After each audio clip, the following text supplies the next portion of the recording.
Muchísimas gracias por continuar con nosotros y lo invito a que vayamos de lleno a nuestra mesa de análisis. Por ello invito a Víctor Hugo García, consultor en protección civil. Muy buenas tardes. Gracias por estar con nosotros, Víctor.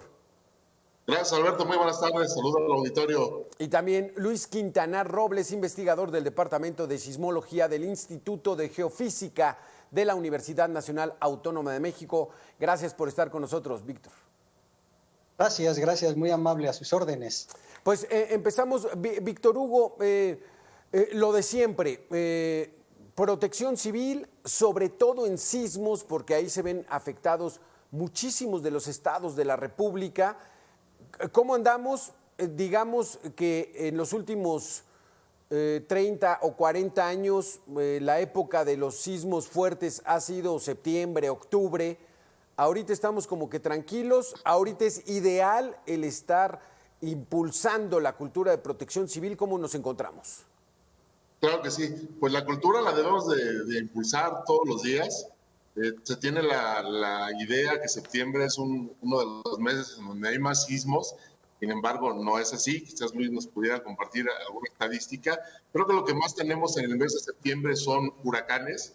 Y desde 1955, que se registró el huracán Janet, en el 76 Lisa, en el 88 Gilberto. Entonces hemos tenido también eventos muy devastadores, con muchos daños y pérdidas en el mes de septiembre, no solamente los sismos. Pero sí, ha habido un gran avance en materia de prevención de sismos en nuestro país. Uno de ellos son los reglamentos de construcción en algunas ciudades. Algunas ciudades cuentan con ellos, otros todavía hay un rezago en reglamentos de construcción.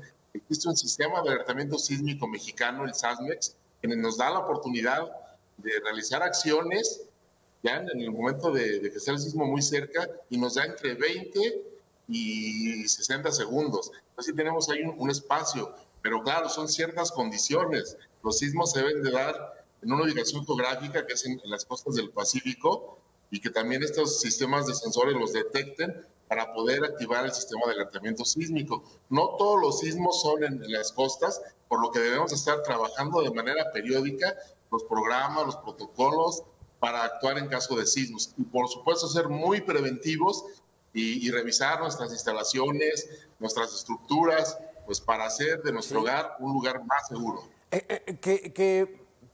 Luis Quintanar, en estos, nunca, eso es seguro, no sabemos cuándo va a temblar, cuándo va a ocurrir un terremoto, no sabemos de qué magnitud, no sabemos de dónde vaya a venir, eso lo tenemos muy consciente. Pero a partir del 85, digamos que el último tercio del año es donde nos han pegado los temblores fuertes, los que nos han dado mucha lata. Pero en estos momentos donde estamos en un impasse, ¿no tendríamos que estar impulsando estas campañas de protección civil, sobre todo para los terremotos?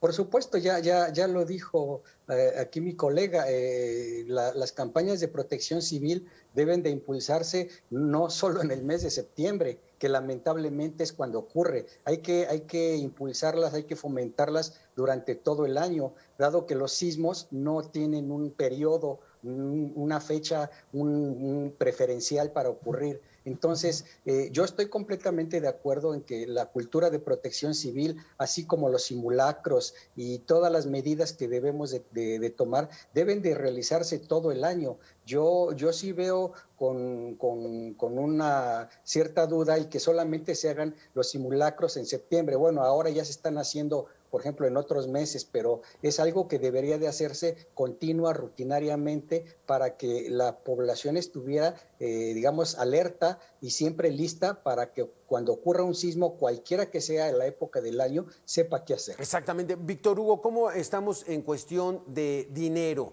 de recursos, de presupuesto? ¿Qué tanta atención le están dando nuestros legisladores a impulsar el Atlas de Riesgo, campañas de protección civil? ¿Cómo nos encontramos?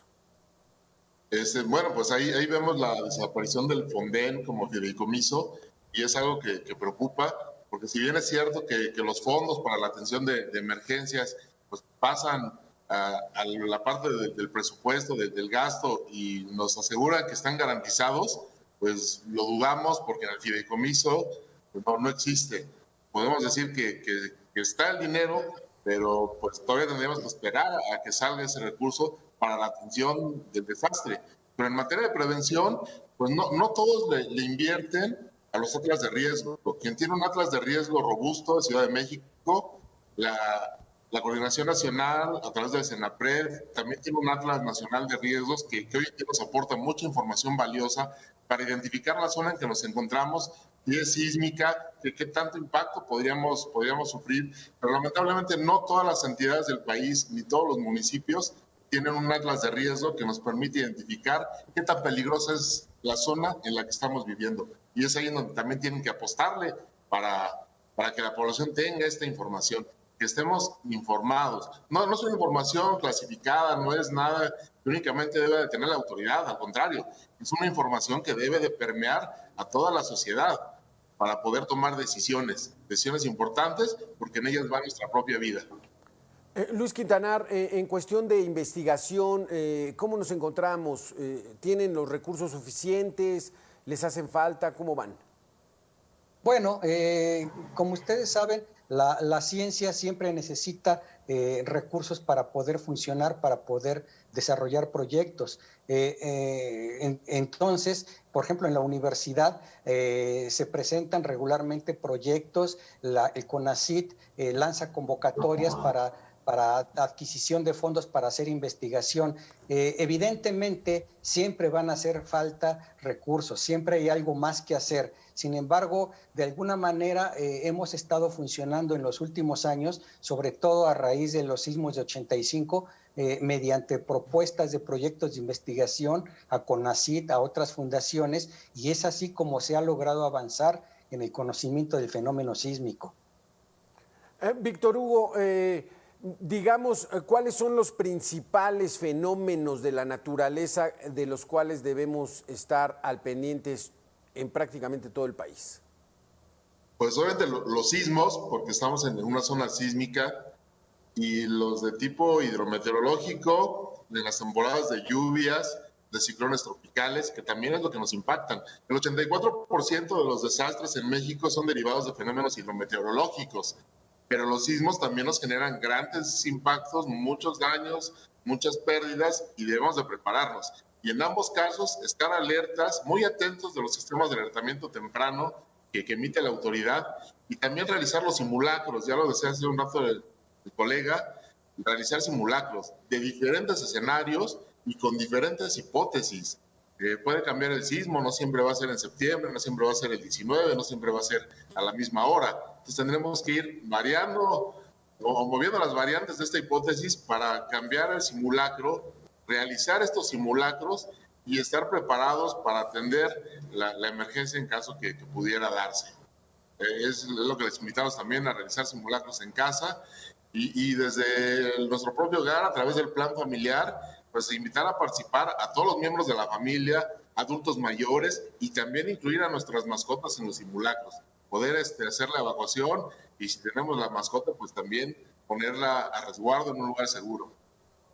Luis Quintanar, ahora con la explosión cerca de las islas de Tonga, allá en Oceanía, se volvió a activar el tema del tsunami. En México estamos, digamos, poco familiarizados con ese fenómeno, pero ¿cómo nos encontramos en cuanto a la advertencia de tsunami y la prevención para estar listos en el caso de que ocurra? Bueno, sí, de hecho han ocurrido tsunamis importantes en México debido a sismos grandes. El más reciente fue en 1995 frente a las costas de Colima, Jalisco, luego de un sismo de magnitud 7.5 que provocó un tsunami que invadió parte de las costas a la altura de Cuyutlán. Entonces, en ese sentido, no es tan ajeno a nosotros ese fenómeno.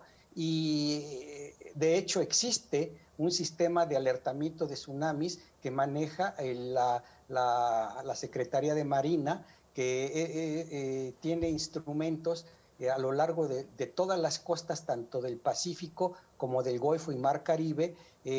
Todos esos instrumentos están enviando su señal continuamente al centro de monitoreo en la Secretaría de Marina, así como los instrumentos sísmicos que gestiona, que administra el Servicio Sismológico Nacional.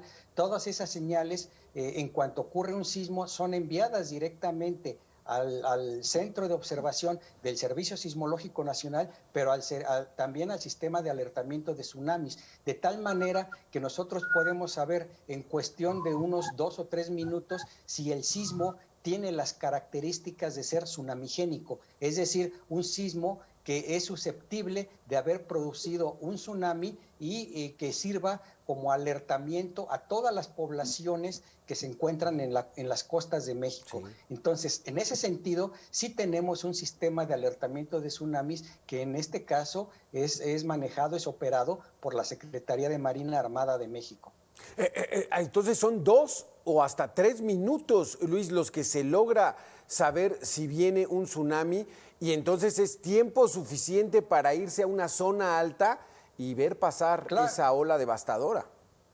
Por supuesto, de hecho, pueden llegar, depende de la localización del sismo, el alertamiento, el tiempo de prevención puede llegar hasta 5, 6 o 7 minutos, repito, dependiendo del sitio donde ocurrió el sismo tsunamigénico. Entonces, este sistema ya desde hace algunos años se encuentra operando y gracias a eso, bueno, se ha podido alertar a la población cuando ocurre un sismo fuera de las costas de México, un sismo que es susceptible de provocar un tsunami, se alerta a la población. Afortunadamente, hasta el momento no se ha producido un fenómeno de estas características. Sí, exactamente. Aquí en México lo que nos traen son los terremotos con epicentro en Chiapas, en Guerrero, en Michoacán, y ahí es, Víctor, donde nosotros nos quedamos sorprendidos ahora en 2017 porque el epicentro fue aquí en el continente,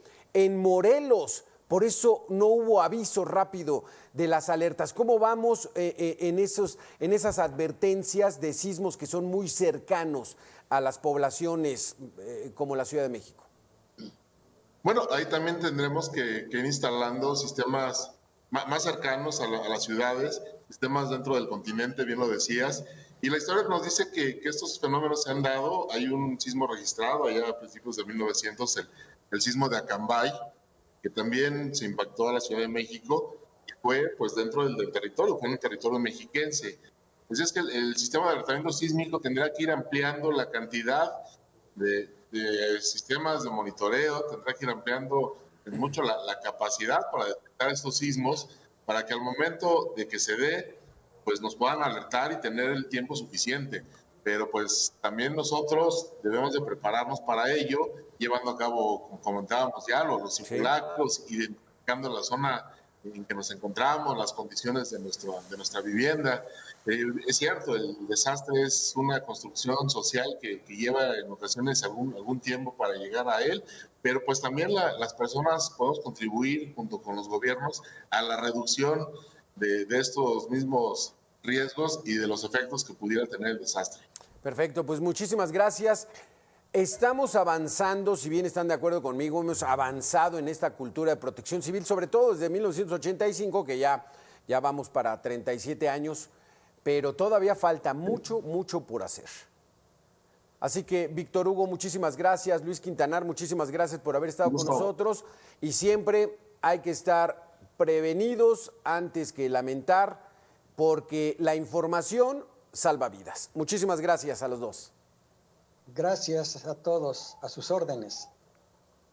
Gracias, buena tarde. Buena tarde.